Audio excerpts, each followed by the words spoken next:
Next one topic, alien invasive species. Alien invasive species means actually generally நம்ம என்ன சொல்லலாம் அப்படின்னா alien இந்த மாதிரி aliensலாம் இருக்காங்க, வேற ஒரு பிளானட்ல இருக்காங்க. ஸோ அவங்கனால வந்து நமக்கு நிறைய ப்ராப்ளம்ஸ்லாம் வரும் அப்படிங்கிற மாதிரி நம்ம நிறைய ஸ்டோரிஸ் அதெல்லாம் பார்த்துருக்கோம். பட் அதெல்லாம் வந்து ஃபேக்காக ட்ரூவாங்கிறது வந்து நம்ம இன்னும் அனலைஸ் பண்ண முடியல. அது வந்து ஒரு ஸ்டோரியாகவும் இருக்கலாம், ஒரு மேபி அது ஒரு ட்ரூவாகவும் இருக்கலாம். பட் எனக்கு எதுவும் அதை பற்றி இன்னும் ஐடியா.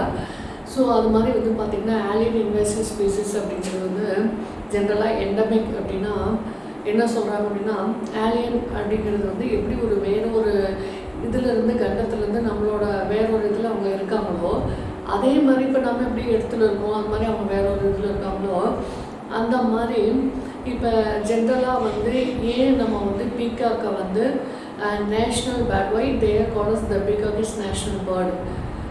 ஏன்னா இந்த பீகாக் ஒன்லி ப்ரெசன்ட் இன் இந்தியாவில் மட்டுமே பீகாக்ஸ் இருக்கனால நம்ம என்ன சொல்கிறோம், அதை வந்து நேஷ்னல் பேர்டுன்னு சொல்கிறோம்.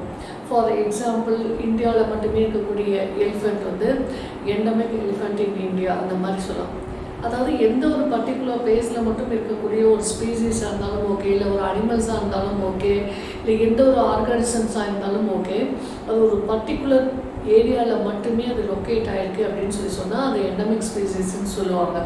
இப்போ அதெல்லாம் வந்து பார்த்தீங்கன்னா எந்த ஒரு ஸ்பீசிஸ் அனிமல்ஸ் ஆர்கானிசம்ஸ் வந்து லொக்கேட் ஆகிருக்கும் அந்த ஏரியா வந்து ஜியோகிராஃபிக்கல் லொக்கேஷன் அப்படின்னு சொல்லுவாங்க. ஓகேவா? இப்போ இதில் வந்து இந்த இடத்துல வந்து ஏன் ஆலியன் இன்வேசிவ் ஸ்பீசிஸ் அப்படின்னு சொல்கிறாங்கன்னா, இப்போ வேறு ஒரு கண்ட்ரியில் இருக்குது ஒரு பிளான்ட் இருக்குது. அதை பார்க்கும்போது இப்போ வேறு யாரோ ஒருத்தவங்க வந்து இப்போ நம்ம வெளியில் ஒரு கண்ட்ரிக்கு போகிறோம், அங்கே பார்க்கும்போது அந்த பிளான்ட் வந்து நமக்கு ரொம்ப அட்ராக்டாக இருக்குது. நம்ம அந்த பிளான்ட் வந்து இங்கே வந்து க்ரோத் பண்ண வச்சுருக்கோம். ஸோ நம்ம மூலியமாகவும் இல்லாமல் இப்போ மைக்ரேஷன்ஸ் ப்ராசஸ் மூலிமா நடக்குது. Migration, what is mean by migration process? இப்போ பேர்ட்ஸ் வந்து ஒரு இடத்துலேருந்து இன்னொரு இடத்துக்கு வந்து அந்த கிளைமேட்டிக் சேஞ்சஸ் ப்ளஸ் ஃபுட்டுக்காக மைக்ரேட் ஆகுது. அப்படி மைக்ரேட் ஆகும்போது அங்கே இருக்கக்கூடிய சீடு வந்து இங்கே வந்து ட்ரான்ஸ்ஃபர் ஆகலாம். இந்த மாதிரி ஒரு இடத்துலேருந்து இன்னொரு இடத்துக்கு வந்து பிளான்ட் வந்து லொக்கேட் ஆகி அந்த பிளேஸ்க்கு வருது. அப்படி வரும்போது அந்த பிளான்ட்டை என்ன பண்ணும் அப்படின்னா, அது எல்லாமே அதுக்கு அந்த பிளான்ட் வந்து அதனோட பிளேஸ் எல்லாத்தையும் ஃபுல்லாக ஆக்குபை பண்ணிக்கும். அப்படி அதை ஆக்குபை பண்ணிக்கும் போது பக்கத்தில் நியர்பை இருக்க மெடிசினல் பிளான்ஸோ இல்லை மற்ற அதர் பிளான்ஸும் வந்து சஃபர் ஆகும். ஸோ அதுதான் வந்து ஆலியன் இன்வேசிவ் ஸ்பீசிஸ்ன்னு சொல்கிறாங்க. ஸோ அந்த மாதிரி பிளான்ஸ் எல்லாம் வந்து என்ன பண்ணோம், இப்போ ஃபார் எக்ஸாம்பிள் வந்து இப்போ அந்த ஐகார்னியா கிளாசிப்ஸ் சொல்லுவாங்க. ஸோ இப்போ அது வந்து பார்த்திங்கன்னா அது வேற ஒரு கண்ட்ரியிலேருந்து தான் வந்தது. அது பின்னாடி டீட்டெயிலாக வரும். ஸோ அது வந்து சவுத் அமெரிக்கா.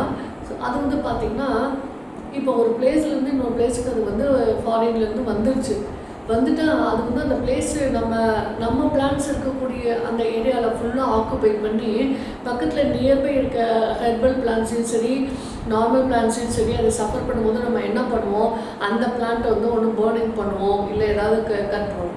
ஸோ அப்படி அந்த பேர்னிங் பண்ணும்போதோ இல்லை அதை அழிக்கும் போதோ பக்கத்தில் நியர்பையில் இருக்கக்கூடிய பிளான்ட்ஸுமே வந்து டேமேஜ் ஆகும். ஸோ அதனால நமக்கு வந்து நம்ம கண்ட்ரியில் இருக்கக்கூடிய மெடிசினல் பிளான்ட்ஸ் எல்லாமே சஃபர் ஆகும். தென் நெக்ஸ்ட் வந்து சாயிலோட ஃபெர்டிலிட்டி வந்து பார்த்திங்கன்னா ரெடியூஸ் ஆகும். தென் வந்து இப்போ வந்து ஜென்ரலாக வந்து நம்மளே ஒரு இதுக்கு வந்து அடாப்ட் ஆகிருக்கும். அப்போ ஃபார் எக்ஸாம்பிள் ஒரு ஃபுட் ஐட்டம்ஸ் இருக்குது அப்படின்னா எல்லாத்துக்குமே எல்லா ஐட்டம்ஸும் பிடிக்காது. ஃபார் எக்ஸாம்பிள் நம்ம என்ன சொல்கிறோம், கோவிட்-19க்கு வந்து இந்த கபசுர குடிநீர் அது சொல்கிறாங்க. நம்ம ரெகுலராக அதை இது வரைக்கும் குடிச்சிருக்கோமா? கிடையாது. ஸோ இப்போ அதை குடிக்கும் போது அதுக்கு நமக்கு என்ன ஆகும், அதை வந்து குடிக்கும்போது ரொம்ப கஷ்டப்பட்டு குடிக்கணும், ரொம்ப ஸ்ட்ரெயின் பண்ணி பண்ணுற மாதிரிலாம் இருக்குது. அது மாதிரி இப்போ நம்ம லேண்டில் இருக்கக்கூடிய அந்த பிளான்ட்டை வந்து அதோட ட்ரைடு மெட்டீரியல்ஸ் வந்து ஹியூமிஃபிகேஷன் நடத்துறதுக்கு வந்து பாக்டீரியா வந்து கெப்பாசிட்டியோடு இருக்கும். லேண்டில் இருக்கக்கூடிய பாக்டீரியாஸ் அந்த பாக்டீரியாஸ் வந்து இந்த மாதிரி வெரைட்டிஸ் ஆஃப் பிளான்ட் வந்து ஹியூமிஃபிகேஷன் பண்ணுற மாதிரி ஒரு இதில் இருக்கும், அடாப்ட் ஆகிருக்கும். இப்போ வந்து இந்த பிளான்ட்டோட லீவ்ஸ் எல்லாம் வந்து பண்ணும்போது அதுக்கு கொஞ்சம் டைம் வந்து எக்ஸ்டெண்ட் ஆகும். இப்போ நார்மலாக நம்ம இப்போ பண்ணக்கூடிய ஒர்க்குக்கும் மற்றதுக்கு டிஃப்ரென்ஸ் இருக்குது பார்த்தீங்களா? அந்த மாதிரி ப்ராப்ளம்ஸ் வரும். இந்த மாதிரி பேர்னிங் பண்ணும்போதும் சரி, இல்லை இப்போ பாக்டீரியா இந்த மைக்ரோப்ஸ் வந்து அதை டிஸ்ட்ராய் பண்ணி அதை திரும்ப வந்து நமக்கு கொடுக்கும்போதும் சரி வந்து பார்த்திங்கன்னா நிறைய நமக்கு வந்து ப்ராப்ளம்ஸ் வந்து சொல்லும். அதுதான் வந்து ஆலியன் இன்வேசிவ் ஸ்பீசிஸ்ன்னு சொல்கிறாங்க. What is invasive species? a non-native species to the ecosystem or country under consideration that spreads naturally, interferes with the biology and the existence of native species, poses a serious threat to the ecosystem and causes economic loss. இப்போ நான் சொன்ன பார்த்தீங்களா அந்த process தான் அது பண்ணுது. டோட்டலாக nearby இருக்கக்கூடிய plant plus oil fertility humification இது எல்லாத்தையுமே வந்து லாஸ் பண்ணுறதுனால தான் அது வந்து இன்வேசிவ் ஸ்பீசிஸ் அப்படின்னு சொல்கிறாங்க. ஓகேவா?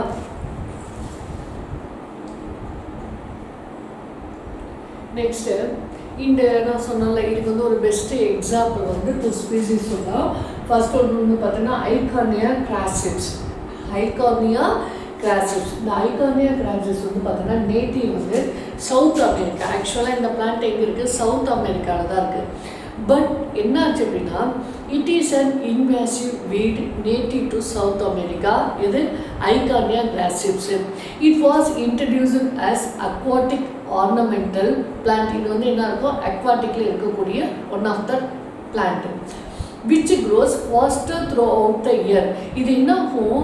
rapidly growth. Rapidly means what is mean by rapidly? ஃபாஸ்ட்டாக க்ரோத் ஆகும். இது வந்து எங்கே இருக்கும்? வாட்டரில் இருக்குன்னு பார்த்தோம். இது வந்து டோட்டலாக ஃபாஸ்ட்டாக க்ரோத் ஆகும். அப்படி ஃபாஸ்ட்டாக க்ரோத் ஆகும்போது வந்து பார்த்திங்கன்னா it is widespread growth is a major cause of biodiversity loss worldwide. It affects the growth of phytoplankton and finally changing the aquatic ecosystem. So இது என்ன பண்ணுதுன்னா ஜென்ரலாக என்ன சொல்ல வராங்க இந்த கான்செப்ட்லாம், இப்போ அந்த பாண்ட் வாட்டரோ இல்லை லேக் வாட்டரோ இந்த மாதிரி இருக்குது. இப்போ இந்த ஐகார்னியா கிராசிஸ் வந்து ரேப்பிட்லி க்ரோத். இது ஃபுல்லாக அந்த வாட்டர் ஃபுல்லாக ஸ்ப்ரெட் ஆகிடும். இப்போ அந்த சன்லைட் வந்து நம்ம பார்த்துருக்கோம் வாட்டரில் அந்த ஃபஸ்ட் லேயர் செகண்ட் லேயர் அந்த மாதிரி லேயராக அந்த சன்லைட் வந்து படும்போது உள்ளே டெப்த்தாக போகும்போது சன்லைட் அந்த ரேஸோட ரேடியேஷனும் சரி இந்த ரேஸோட லெவல் வந்து என்ன ஆகும்? ரெடியூஸ் ஆகும். ஸோ அப்போ வந்து வாட்டரில் வந்து ஃபுல்லாக அந்த சன்லைட் படும்போது அந்த வாட்டர் வந்து அதில் இருக்கக்கூடிய இதை வந்து மெயின்டைன் பண்ணிகிட்டே இருக்கும், பேலன்ஸ் பண்ணிகிட்டே இருக்கும். இப்போ அதுக்குள்ளே இருக்கக்கூடிய அக்வாட்டிக் அனிமல்ஸுக்கு ஆக்சிஜன் தேவை. ஸோ அதுக்கு சன்லைட்டு தேவை. ஸோ அதில் இருக்கக்கூடிய குட்டி குட்டி பிளான்ட்ஸ் எல்லாமே வந்து பார்த்திங்கன்னா அந்த சன்லைட் மூலிமா தான் அது ஃபோட்டோசிந்தசிஸ் பண்ணி அதனுடைய ஃபுட்டை ப்ரிப்பேர் பண்ணிக்குது. இப்படி இருக்கும்போது இந்த பிளான்ட் வந்து ஃபுல்லாக ஐகார்னியா ஃபுல்லாக அந்த வாட்டரில் எல்லாமே ஸ்ப்ரெட் அவுட் ஆகிடும். அப்படி ஸ்ப்ரெட் அவுட் ஆகும்போது சன்லைட்டோட லெவல் வந்து ரெடியூஸ் ஆகும். அப்போ உள்ளே இருக்கக்கூடிய பிளான்ட்ஸும் சரி வாட்டர் அனிமல்ஸும் சரி என்ன ஆகும்? இப்போ ஃபிஷ்ஷஸ்லாம் வந்து ஆக்சிஜன்ஸ் கிடைக்காம அந்த வாட்டரே டோட்டலாக கெட்டு போன மாதிரி ஆகிடும். இப்போ ஹீட் நம்ம நார்மல் வாட்டர் இருக்கிறதுக்கும் அதை ஹீட் பண்ணி பண்ணுறதுக்கும் டிஃப்ரென்ஷியேஷன் இருக்குல்ல. அப்போ அந்த சன்லைட்டோட ஹீட் இல்லை அப்படின்னா அந்த வாட்டர் வந்து டோட்டலாக எல்லாமே கவர் ஆகிடுச்சு அப்படின்னா ஸ்மெல் வரும். அதில் இருக்கக்கூடிய வாட்டர் அனிமல்ஸும் சரி வாட்டர் பிளான்ட்ஸும் சரி ஃபுல்லாமே டேமேஜ் ஆகும். இதுதான் வந்து ஐகார்னியா கிராசிப்ஸ். நெக்ஸ்ட் ஒன் ஸ்பீசிஸ் வந்து பார்த்திங்கன்னா ப்ரோசோஃபிஸ் ஜூலிஃப்ளோரா. ப்ரோசோஃபிஸ் ஜூலிஃப்ளோரா. ஸோ இந்த பிளான்ட் வந்து பார்த்திங்கன்னா இதோட நேட்டிவ் வந்து பார்த்திங்கன்னா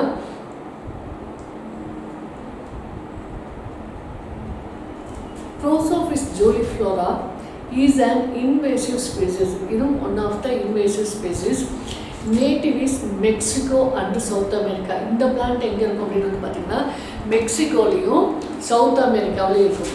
It was first introduced in Gujarat to counter desertification and later on in Andhra Pradesh, Tamil Nadu as a source of firewood.